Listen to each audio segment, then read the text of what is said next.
جاهزين يا فنانين؟ ايوه. هسألكم سؤال ولو عرفتوا هديكم 100 جنيه. ماشي. تمام؟ تمام. ماشي. ايه حاجة لما بتكون جديدة بتكون كبيرة ولما بتكبر بتبقى أصغر؟ احنا اضحك عليها شوبير. يعني اضحك عليها يا شوبير. يعني مش على ايه؟ على ايه يا شوبير؟ السن كبار السن. لا ممكن السؤال تاني، نعيد السؤال تاني. ناس كبيرة. انت معاكي دقيقة تجاوبيني. يا لهوي. حاجة لما بتكون جديدة بتبقى أكبر ولما بتكبر بتبقى أصغر. انت ممكن تقربها وتقول عبارة عن ايه؟ يعني في ايه؟ حاسس انك هتوديني في داهيه على فكره. عبارة هقول لك انت بتستخدميها وهي بتستخدمها وانا بستخدمها. لا العقل انت بتستخدميه. لا.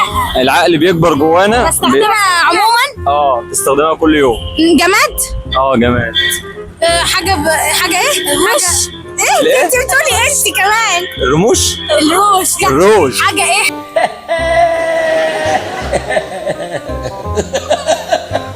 حاجة لما تبقى جديدة بتبقى كبيرة ولما بنستخدمها بتصغر. لا حاجة لما بتكون جديدة بتبقى أكبر ولما بتكبر بتصغر بتبقى أصغر. لما تبقى جديدة بتكبر. يلا معاكي 10 ثواني.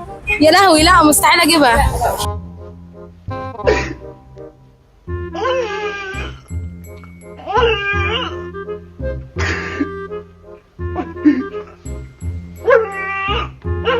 ده في 100 جنيه هتطير. لا ثانية، حاجة جديدة، حاجة لما تبقى جديدة بتكبر بتبقى أكبر. بتبقى أكبر ولما بتكبر بتبقى أصغر. بتبقى أصغر. طالما يعني طالما انت قول السؤال تاني. حاجة بستخدمها شغلي دماغك. كل يوم. كل يوم. امتى بقى؟ البرفين. البرفين؟ طب امتى في أنهي وقت؟ الصبح بالليل العصر؟ اقتله ده ولا اعمل ايه؟ اقتله وخلص العالم من غبائه. ولا أي حاجة؟ ولا ولا جاي في دماغكم أي حاجة؟ لا. حاجة سهلة. حاجة سهلة. والله العظيم حاجة سهلة بتستخدميها كل يوم. انت بتتكلم جد؟ لا حول ولا قوة الا بالله، والله ما اعرف غير منك دلوقتي يا ابو حميد. كبيرة تصغر. على فكرة انتوا عديتوا الدقيقة بكتير بس عادي. اندومي مثلا. الاندومي. هي ايوه بتستخدميها.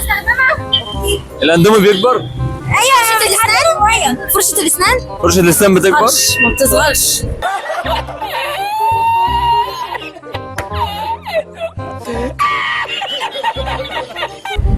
حاجة بستخدمها بتصغر. لا. جواب نهائي. لا. مفيش. يلا يا غبي حبيبي.